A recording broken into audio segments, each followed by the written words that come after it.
भुवः स्वः तत्सवितुर्वरेण्यं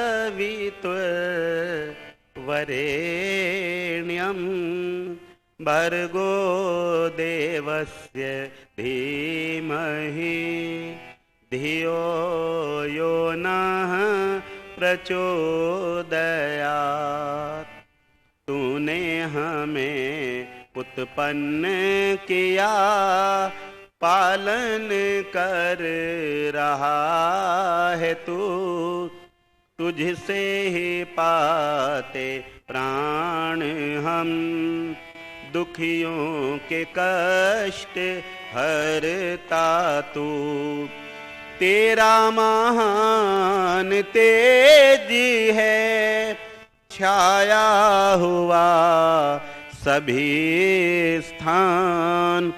सृष्टि की वस्तु वस्तु में तू हो रहा है विद्यमान। तेरा ही धरते ध्यान हम, मांगते तेरी दया। ईश्वर हमारी बुद्धि को श्रेष्ठ मार्ग पर चला। दाता हमारी बुद्धि को श्रेष्ठ मार्ग पर चला।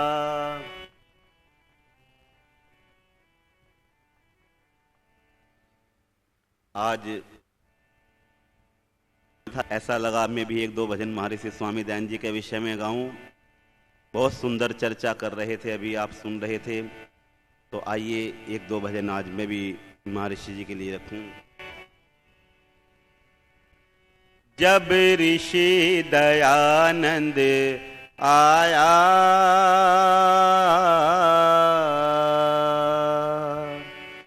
जब ऋषि दयानंद आया, अंधकार यहाँ था छाया।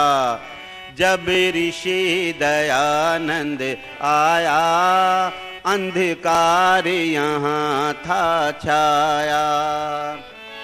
भटक रहे थे भारतवासी, भटक रहे थे भारतवासी, राह पर उन्हें लगाया। जब ऋषि दयानंद आया, अंधकार यहाँ था छाया। हो जब ऋषि दयानंद आया, अंधकार यहाँ था छाया। भटक रहे थे भारतवासी, राह पर उन्हें लगाया। जब ऋषि दयानंद आया, अंधकार यहाँ था छाया। जब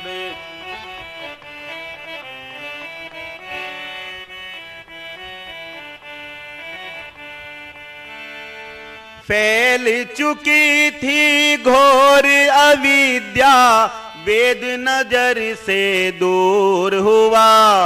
फैल चुकी थी घोर अविद्या, वेद नजर से दूर हुआ। पाखंडों और व्यसनों से ये देश बड़ा भरपूर हुआ।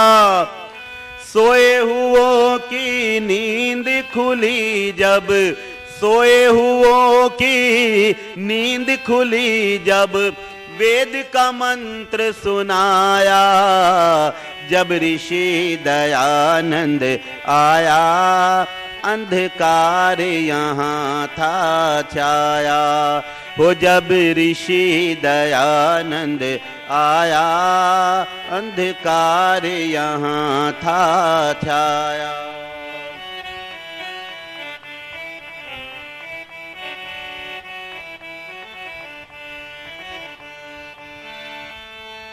ऋषि ने तो इस देश की खातिर अपना सब कुछ वार दिया। ऋषि ने तो इस देश की खातिर अपना सब कुछ वार दिया, हमने उन्हें बदले में जहर एक बार नहीं कई बार दिया। हंस हंस पी गया जहर के प्याले, हंस हंस पी गया जहर के प्याले, अमृत हमें पिलाया जब ऋषि दयानंद आया, अंधकार यहाँ था छाया। भटक रहे थे भारतवासी, राह पर उन्हें लगाया जब ऋषि दयानंद आया, अंधकार यहाँ था छाया, अंधकार यहाँ था छाया, अंधकार यहाँ था छाया। बोलिए सत्य सनातन वैदिक धर्म की, बोलिए सच्चिदानंद भगवान की। उपस्थित पूज्य मातृशक्ति, सम्मान्य धर्मी सज्जनों, बार बार हृदय में आता है आप लोगों का कितना तप है, कितना त्याग है, प्रतिदिन यहाँ पर आप उपस्थित होते हैं। अगर आप अतिशयोक्ति ना समझें तो रोटी खाने में भी व्यक्ति बोझ समझने लगता है, पर आप लोगों की तपस्या को नमन है। प्रतिदिन यहाँ पर आप सत्संग करते हैं, और सत्संग ही नहीं करते हैं, परोपकार के कार्य भी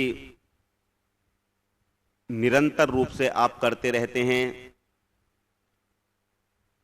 कल मुझे छोड़ने के लिए आर्य जी गए थे, तो आपस में चर्चा हम करते जा रहे थे कि हम अनेक लोगों का सहयोग भी करते हैं, और इनके वाणी से इस सहयोग को सुनकर मैं बहुत देर तक सोचता रहा, ये तो मुझे छोड़ आए, लेकिन मैंने सोचा कि देखो ये टीम कितनी अच्छी है, ये सत्संग के साथ साथ ईश्वर चिंतन के साथ साथ जो कार्य ईश्वर ने कहे हैं उन्हें भी करने का प्रयत्न करते।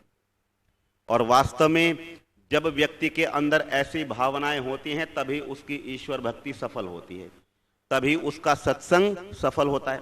अच्छा, अगर हमारे मन में संध्या करते हुए ईश्वर का गुण दया ना आया तो क्या संध्या करना सार्थक हुआ? संध्या करना सार्थक नहीं हुआ। अगर रोटी खाने से हमें शक्ति प्राप्त ना हुई तो रोटी खाने का क्या लाभ है? इससे तो भूखा रहे आदमी। तो संध्या करते हुए अगर ईश्वर का गुण हमारे अंदर दया नहीं आई, हमने दूसरों पर दया नहीं की, तो समझना हम केवल ढोंग कर रहे हैं, संध्या करने का नाटक कर रहे हैं, यथार्थ उसका लाभ हम नहीं ले रहे। और जैसे जैसे संध्या करते करते दूसरों के प्रति दया की भावना आ रही है तो ध्यान रखना, मैं कहा करता हूं फिर किसी से पूछने की आवश्यकता नहीं। मेरा सौभाग्य है या दुर्भाग्य, शायद उस दिन भी कहा था मैंने, व्यक्ति को खुद निर्णय कर लेना चाहिए। ईश्वर की बहुत बड़ी कृपा मेरे ऊपर हो रही है क्योंकि मैं उसके बताए हुए मार्ग पर चल रहा हूं। तो आप लोगों के अंदर ये बहुत बड़ी बात है, आपने महर्षि स्वामी दयानंद जी की इन बातों को मानने का प्रयत्न किया है। आर्य समाज का नियम लिखते हैं महर्षि स्वामी दयानंद जी, अनेक तरह का अनुभव करके, अनेक पुस्तकों का अध्ययन करके संसार का उपकार करना इस समाज का मुख्य उद्देश्य है। अर्थात जो संसार का उपकार करता है तो वो अपने आप को सौभाग्यशाली समझे, क्योंकि ये मुख्य कार्य है व्यक्ति का, दूसरों का उपकार करना। और बाबूजी आप पढ़ेंगे महाभारत में महर्षि वेद व्यास जी को, तो वो तो यहां तक लिख देते हैं, जैसी सुख सुविधा व्यक्ति अपने लिए चाहे, जैसी सुख सुविधा व्यक्ति अपने लिए चाहे वैसी सुख सुविधा दूसरों को भी देने का प्रयत्न करे। देखो कितना गहन चिंतन होगा उनका। ऐसा करने से क्या होगा? तो महर्षि वेद व्यास जी कहते हैं ऐसा करने से तुम्हारी सुख सुविधाएं निरंतर बनी रहेंगी, क्योंकि जैसा व्यक्ति कार्य करता है वैसा उसे फल प्राप्त होता है। भगवान कृष्ण गीता में लिखते हैं जैसी करनी ये संसार का नियम है, जिस हाथ हम लेते हैं तो उस हाथ हम प्राप्त कर, ये सब नियम बना रखे हैं। तो मुझे बड़ा अच्छा लगा, बहुत सुंदर आपने बात कही और मेरा मन बड़ा प्रसन्न हुआ। वास्तव में सच्चे अर्थों में आप लोग ये बहुत बड़ा कार्य करते हैं और इसका फल भी आपको मिल रहा है जितने आप बैठे हैं। महर्षि जी ने लिखा है, जब उनसे पूछा संसार का उपकार क्यों करें, क्या मिलेगा संसार का उपकार करने से, तो महर्षि स्वामी दयानंद जी उत्तर देते हैं, जितना जितना व्यक्ति संसार का उपकार करता है उतना उतना ईश्वर के द्वारा सुख प्राप्त करता है। जितना जितना ईश्वर के द्वारा संसार का उपकार करता है उतना उतना ईश्वर के द्वारा सुख प्राप्त करता है, उतनी उतनी उस व्यक्ति को ईश्वर की कृपा मिलती रहती है। अच्छा सच बताओ, आप लोग इतना बढ़िया काम कर रहे हैं, क्या आपके मन में कोई उत्साह नहीं होता? निश्चित होता है, उत्साह होता है। और कह रहे थे कल, किसी चीज की ईश्वर की कृपा से हम लोगों में कमी नहीं है, हमारी टीम इतनी बढ़िया है, सब लोगों के प्रशंसा कर रहे थे। जैसा एक कह देता है वैसा ही दूसरा मान लेता है। ये बहुत बढ़िया संगठन है आपका। मैं ईश्वर से प्रार्थना करता हूं इसी तरह से आप संगठित रहें तो बहुत लाभ आपको होता रहेगा और निरंतर हो रहा है। आज लोगों ने परमात्मा की कृपा को सस्ता कर दिया है, इसीलिए लोग भटक रहे हैं अपने मार्ग से। आपने सुना होगा, कोई कहता है समोसा खाने से ईश्वर की कृपा प्राप्त हो जाती है, कोई कहता है जलेबी खाने से ईश्वर की कृपा प्राप्त हो जाती है। अच्छा, जब इतनी सस्ती ईश्वर की कृपा हो जाएगी तो ये हवन कौन करेगा, कौन यहां पर समय लगाएगा, कौन दान देगा? इसीलिए ये दया हमारे अंदर से समाप्त होती जा रही। पर जब बार बार इसी चीज को सुनता है, आप लोगों के अंदर ये बातें इसलिए आसानी से समझ में आ जाती हैं, आप लोग आसानी से करते हो क्योंकि दिन रात ये बातें सुनते हो। अगर ये बातें ना सुने, अलग हट जाए तो ध्यान रखना आपका मन भी वैसा ही बदल जाएगा, फिर देने की प्रवृत्ति आपकी नहीं रहेगी। तो इसलिए बहुत अच्छी बात है जो आप महर्षि स्वामी दयानंद जी के बताए हुए मार्ग पर चलते हैं। और मैं कहना चाहता हूं, सारा संसार एक तरफ था माताओं बहनों सज्जनों, जिस समय स्वामी दयानंद जी वेद प्रचार के लिए निकले और स्वामी दयानंद जी केवल अकेले थे। पर जीत क्यों हुई? क्योंकि सत्य उनके साथ था, सिद्धांत उनके साथ था, ईश्वर की कृपा उनके साथ थी। तो जब स्वामी दयानंद जी ने आकर वैदिक मार्ग को समझाने का प्रयत्न किया तो जो लोग ऐसे थे ना जो दूसरों को फंसाने का काम करते थे, ढोंगी तो आप कह लीजिए, मैं नहीं कहूंगा, मंच पर बैठा हूं, पर जो लोग दूसरे को फंसाने का काम करते थे उन लोगों को बड़ा दुख होता। आज भी होता है, आज भी ऐसा ही होता है। क्यों? क्योंकि उनके जो एक तरह से स्वार्थ है उसकी पूर्ति नहीं हो पाती। पर स्वामी दयानंद जी ने क्या किया, तो भजन याद आ रहा है, सुना देता हूं। कैसी कठिन परिस्थिति में सत्य का प्रचार महर्षि स्वामी दयानंद जी ने किया है। एक तरफ थी दुनिया सारी, ऋषिवर अकेले थे। एक तरफ थी दुनिया सारी, ऋषिवर अकेले थे।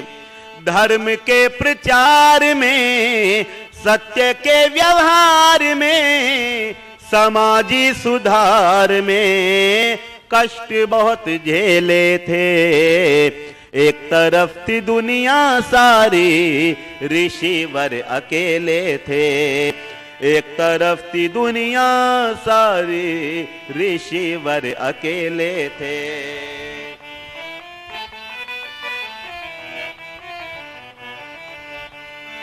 और क्या स्थिति थी महर्षि स्वामी दयानंद जी के आने से पूर्व?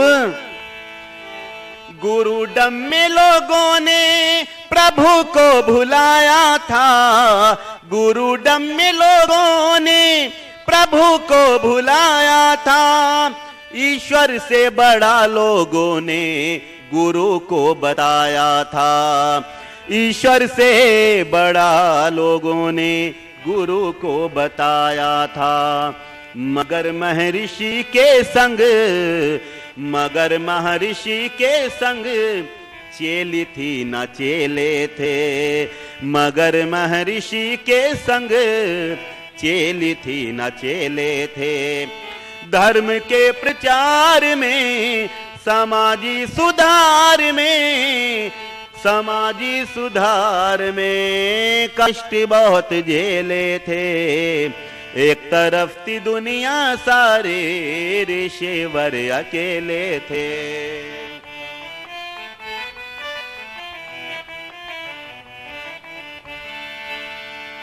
करण सिंह ने डर तलवार का दिखाया था, करण सिंह ने डर तलवार का दिखाया था, ईंट ढेले पत्थर खाकर भी न घबराया था, ईंट ढेले पत्थर खाकर भी न घबराया था।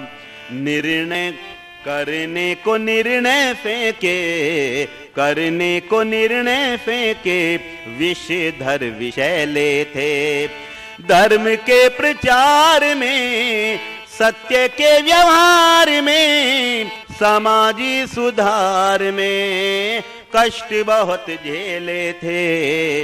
एक तरफ थी दुनिया सारी, ऋषिवर अकेले थे।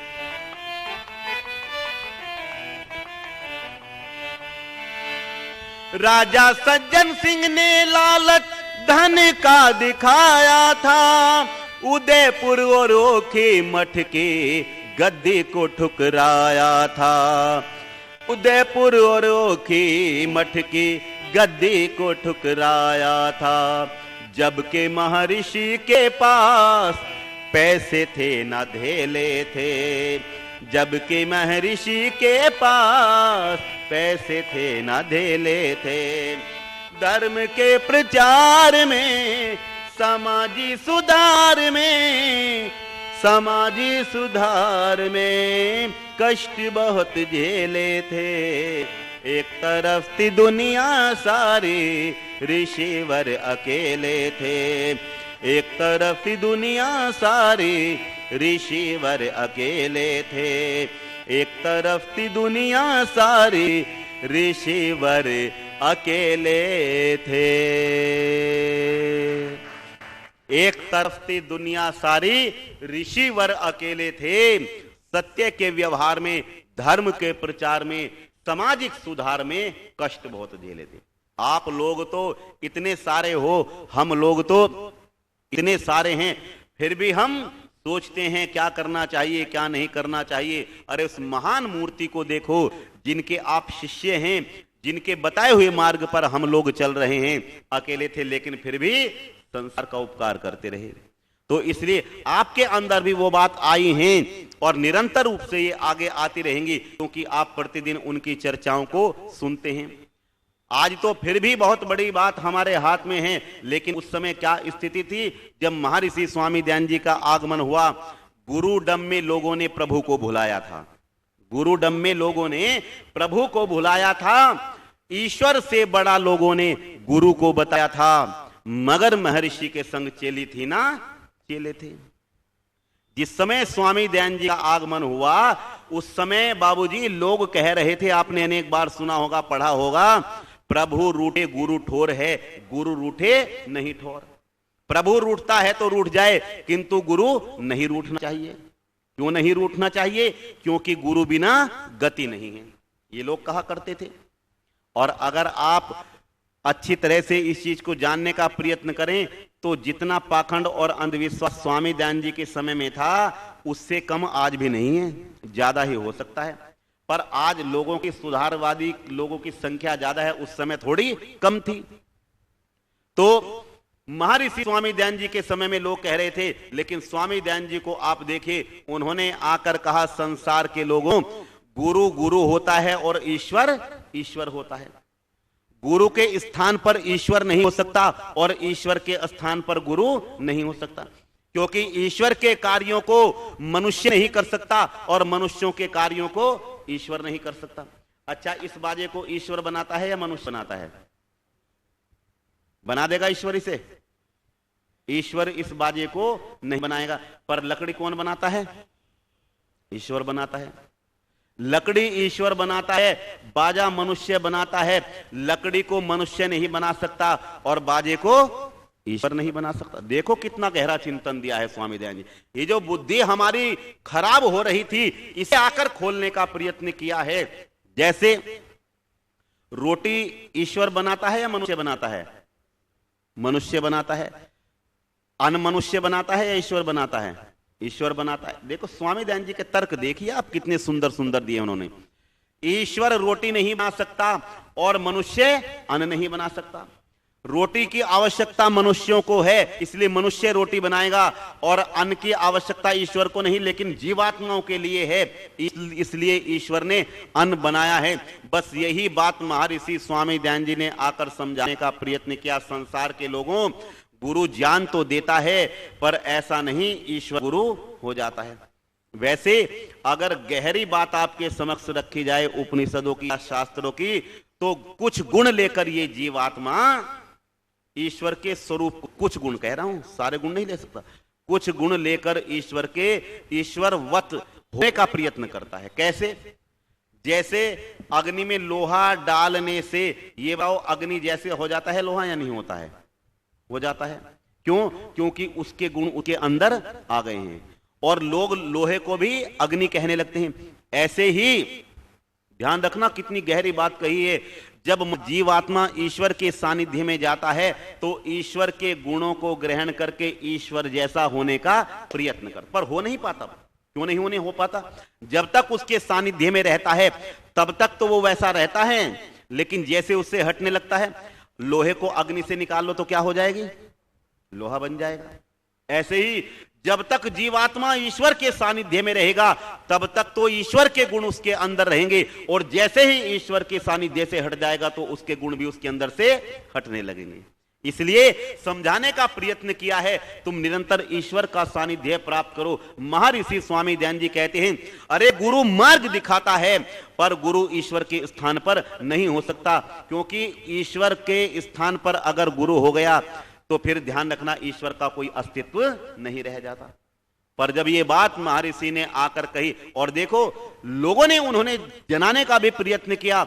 जिस समय मुंबई आर्य समाज की स्थापना की तो सारे लोगों ने, आप जाएंगे बाबूजी देखना, वहां पर मैं कई बार प्रचार करने के लिए गया काकड़वाड़ी में, तो मैंने वहां पर देखा जो पत्थर लगा हुआ है, तो उस पर स्वामी दयानंद जी का नाम लगभग 14 या 15वें नंबर पर है।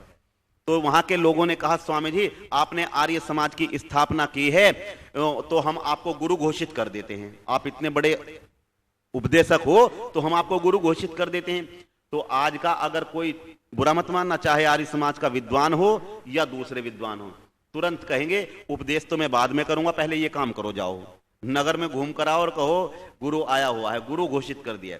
पर उस समय स्वामी दयानंद जी क्या कहते हैं, अरे मैं संसार का गुरु कैसे हो सकता हूं, गुरु तो सबका ईश्वर है, गुरु तो सबका ईश्वर है, मैं कैसे लोगों का गुरु हो सकता हूं।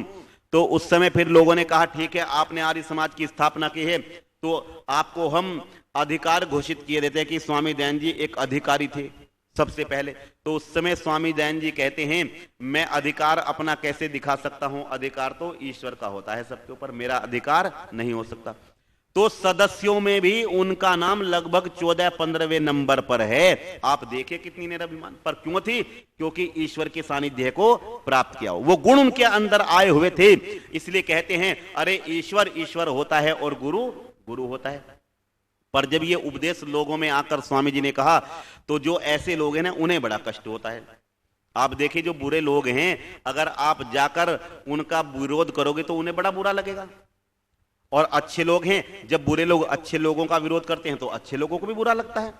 तो जैसे विरोध करना शुरू किया, बुरे लोगों को बुरा लगा, तो उन्होंने राजा सज्जन सिंह से जाकर कहा, राजा सज्जन सिंह के पास गए लोग और कहा, गुरु लोग कि देखो स्वामी दयानंद जी देवी देवताओं का खंडन करते हैं, अगर उन्हें नहीं रोका गया तो बड़ा अनर्थ हो जाएगा, देवी देवता रुष्ट हो जाएंगे, इसलिए उन्हें रोकने का प्रयत्न करो।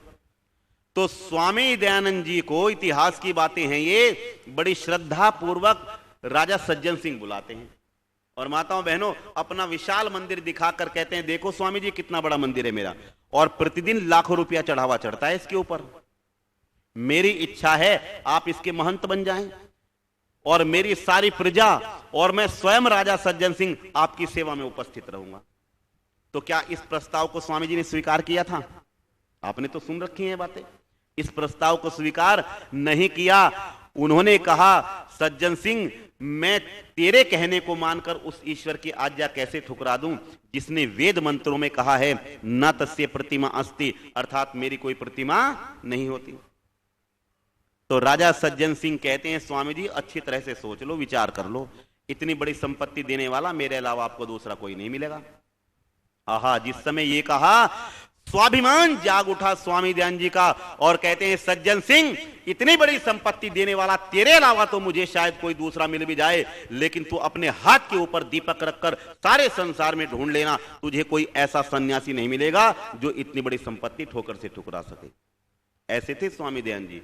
और कहते हैं सज्जन सिंह जिस संपत्ति का तुम मुझे लालच दिखा रहे हो, तुमसे ज्यादा संपत्ति मेरे पिता की थी, मेरे पिता की थी तुमसे ज्यादा संपत्ति। मैं तो धर्म के प्रचार के लिए, ईश्वर को जानने के लिए, सत्य को जानने के लिए उसे ठोकर से ठुकरा कर आ गया हूं, फिर तुम्हारी संपत्ति कैसे स्वीकार करूं।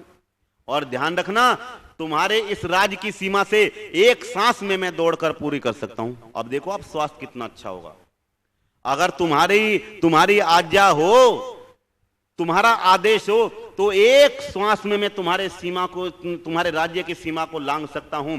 लेकिन ये बताओ उस ईश्वर की सीमा को लांघ कर कहां जाऊंगा जिसका सर्वत्र राज शासन चलता है। ऐसे थे स्वामी दयानंद जी। उन्होंने नहीं प्रस्ताव स्वीकार किया राजा सज्जन सिंह का। और ये तो थोड़ा लालच हो सकता है बाबूजी, इससे बड़ा लालच दिया लोगों ने।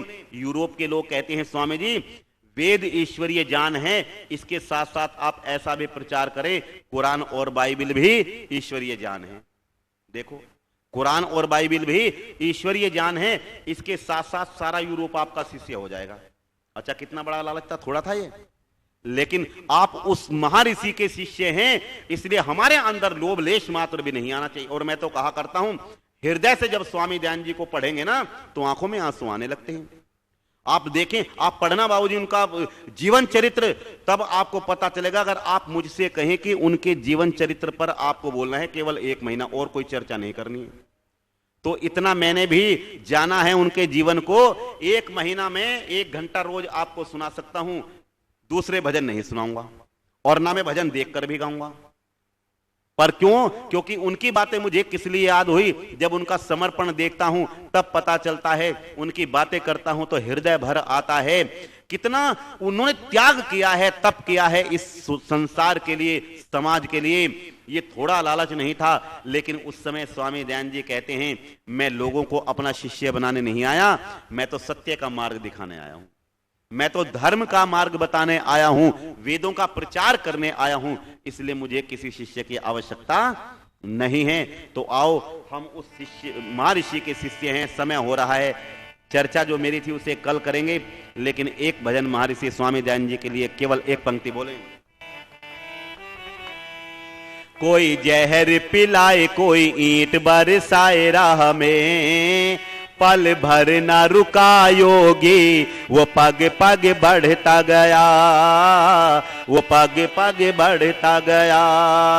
हथेली बजाओ, इससे ताल भी मिलता रहेगा और आनंद भी आएगा। कोई जहर पिलाए, कोई ईंट बरसाए राह में, पल भर न रुका योगी, वो पग पग बढ़ता गया, वो पग पग बढ़ता गया। ऋषि अलबेला सारे जग से अकेला, ऋषि अलबेला सारे जग से अकेला, वो विरोधियों से लड़ता गया, वो पग पग बढ़ता गया, वो पग पग बढ़ता गया। कोई जहर पिलाए, कोई ईंट बरसाए राह में, पल भर न रुका योगी, वो पग पग। और केवल अंतिम पंक्ति रख रहा हूं आपके विषय के लिए है। परोपकार के राहों में पल भर को सुख पाया नहीं, जान पे संकट लाख सहे, पथ के कभी घबराया नहीं। ऐसा उत्साही मेरी कौम का सिपाही, ऐसा उत्साही मेरी कौम का सिपाही, हर मोर्चे पे अड़ता गया, वो पग पग बढ़ता गया, वो पग पग बढ़ता गया। कोई जहर पिलाए, कोई ईंट बरसाए राह में, पल भर न रुका योगी, वो पग पग बढ़ता गया, वो पग पग बढ़ता गया, वो पग पग बढ़ता गया। परोपकार की राह में पल भर को सुख पाया नहीं, तो ऐसा ही परोपकार का कार्य आप लोग कर रहे हैं, लोगों को विद्या ग्रहण करा रहे हैं। चर्चा कर रहे थे कल, महर्षि जी ने आर्य समाज का नियम क्या लिखा, संसार का उपकार, अविद्या का नाश और विद्या की वृद्धि करनी चाहिए। इसकी चर्चा कल करेंगे, जो आप इतना अच्छा कार्य कर रहे हैं। पर आज स्वामी जी का भजन सुनकर और आपके कार्यों को जानकर मन में बड़ी प्रसन्नता हुई, बड़ी श्रद्धा आप लोगों के प्रति बढ़ी है। मैं ईश्वर से प्रार्थना करता हूं, प्रभु इसी तरह से आप महर्षि के कार्यों को, ईश्वर के कार्यों को आगे बढ़ाते रहें, निरंतर आप सुखी रखेंगे, आपके ऐश्वर्य कभी नष्ट नहीं होंगे, ऐसी मेरी ईश्वर से कामना है और ये वेद का उपदेश है। आइए मिलकर शांति पाठ करें। ओम द्यौ शांतिरंतरिक्षम शांति पृथ्वी शांतिरापः शांतिरोषधयः शांति वनस्पतयः शांतिर्विश्वे देवा शांतिर्ब्रह्म शांति सर्वं शांति शांतिरेव शांति सामा शांतिरेधि। ओम शांति शांति शांति। बोलो सत्य सनातन वैदिक धर्म की प्रणव ध्वनि। ओ